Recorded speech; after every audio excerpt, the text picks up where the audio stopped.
Hola, hoy vamos a hablar de Aquí no es Miami. Este es un libro de Fernanda Melchor. ¿Quién es Fernanda Melchor y por qué nos resulta tan interesante? O a mí me resulta tan interesante. Primero, es una periodista veracruzana que este es su segundo libro y aquí todavía se nota mucho más su carga periodística, a diferencia de otros ejercicios literarios como Huracanes, por ejemplo, que ya nos da toda una novela. Entonces, ella, en este ejercicio de periodismo, crea 12 relatos que vamos viendo vemos que toda esta cultura o esta forma de vivir en el Veracruz, más o menos del sexenio de Felipe Calderón. Obviamente, si eres mexicano, tú entiendes exactamente de lo que estoy hablando, porque fue el sexenio donde se desató la guerra contra el narcotráfico y cómo realmente todo esto vino a cambiar mucha parte de nuestra cultura y nuestra forma de vivir. ¿Cómo afecta esto, ¿no? O cómo afectó esto? El esparcimiento de drogas, que también mucha de esta droga empezó a quedarse en México, entonces nos volvimos un poco más consumidores que vendedores, y cómo realmente esto afectó a cierto sector social. También el reclutamiento masivo que llegó a haber para cierto cártel, ¿no? De hecho, ella lo dice en una frase, ¿no? Que es Veracruz se escribe con Z. Entonces hablamos de este cártel específicamente, pero también otros fenómenos sociales que estuvieron pasando, como el fenómeno de migración. De hecho, el relato que le da el nombre como tal a este libro de Aquí no es Miami es un relato de unos migrantes que ellos creen, o más bien el pollero en causa que les dio a entender, o más bien los abandonó en Veracruz y ellos pensaron que habían llegado a Miami. Y pues no se habían dejado ahí abandonados o varados.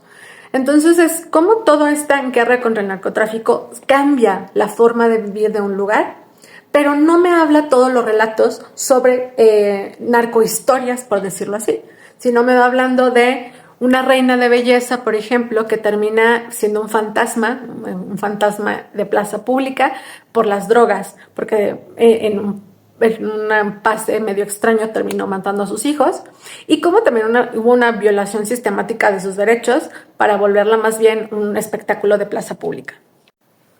Hubo otra anécdota en que como una prisión de Veracruz terminó siendo un set para una película de Hollywood, ¿no? Y como muchos de los policías de esa prisión terminaron siendo extras reales para esta película. Las cosas que me parece interesante es el cómo fue narrado, porque no estás leyendo la nota roja. Lo que llega a pasar, creo que no solamente en México o en Latinoamérica, es que estar expuestos a tanta violencia hace que ya no la veamos. De hecho, era uno de los principios de Susan Sontag cuando hablaba sobre la sensibilización a la violencia en imágenes. Todos hemos pasado por todos esos periodiquitos de la nota roja, ya no somos capaces de leer la nota. O sea, realmente ya ni siquiera el morbo nos hace abrir el periódico para revisarlo. Entonces, el hecho de que tome estas historias, pero desde un punto de vista no periodístico, hace que me vuelva a interesar o volvamos a poner foco malamente en todos los fenómenos sociales que el narcotráfico implica en nuestra sociedad. El reclutamiento de jóvenes, esta narcocultura, esta narcoaspiración, pero también cómo realmente todas estas drogas terminan en nuestro propio piso de nuestra propia gente. Y otro punto que retomo es un poco retomando esta polémica de lo de la película de Emilia Pérez. Es como solo el mexicano puede hablar de su propia basura. Creo que es un poco eso, porque cuando nuestros problemas políticos y sociales son vistos desde un ojo por fuera, creo que te sientes un poco juzgado. Pero cuando alguien adentro de la problemática habla de ella, lo que te sientes es acompañado. Y eso es precisamente lo que hace Fernanda Melchor en este libro. O sea, claro que todos sabemos todo lo que pasa, todos vivimos la violencia, pero es diferente que te la cuente alguien cercano, como el primo, ¿no? O el amigo o el vecino que vive cerca y te está diciendo, no manches, encontraron un cuerpo, oye, ¿supiste esto? Entonces, esa cercanía ante nuestra propia violencia y hasta nuestros propios dolores como sociedad, creo que lo hace muy bien aquí, saliendo justamente o rayando en esta parte de no es una crónica periodística, pero tampoco es una novela, pero tampoco es un cuento. Entonces se sienten estas historias cercanas, a pesar de que son narradas o lo que te están narrando, pues es toda una circunstancia de violencia en este México o en el México sobre todo del periodo de Felipe Calderón. Entonces es hablar de política sin ser política, ¿no? Es hablar de periodismo sin ser periodista. Juega muy bien por esos lineamientos que creo que le salen muy bien.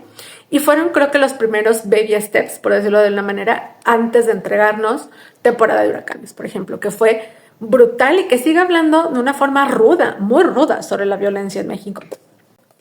libros creados por mujeres con puntos de vista mucho más críticos sociales. Y me parece que ella, pues, en este caso lo hace bastante bien. Creo que me revolvió un poco, me fui de todos lados, pero bueno, el punto es que es corto, es bueno. Si eres mexicano, si eres latinoamericano, vas a encontrar mucha similitud en lo que estamos pasando con mi nivel contexto. Obviamente, si eres de Veracruz, lo vas a ver hasta anecdótico, porque creo que son cosas muy locales, cosas que no, los que vimos ahí, pues no vamos a tener el contexto de lo que pasó. Pero me pareció bastante bueno, ella me gustó mucho y también me deja un mood cada que la leo como de, pinche país.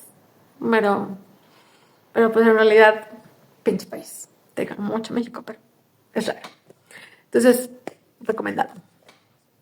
Por cierto, el otro día estuve viendo las métricas del canal y está raro, bueno, está lindo porque muchas de las visualizaciones que hay son en la noche.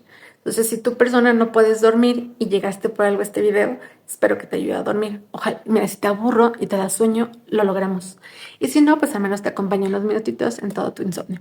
Así que, bye.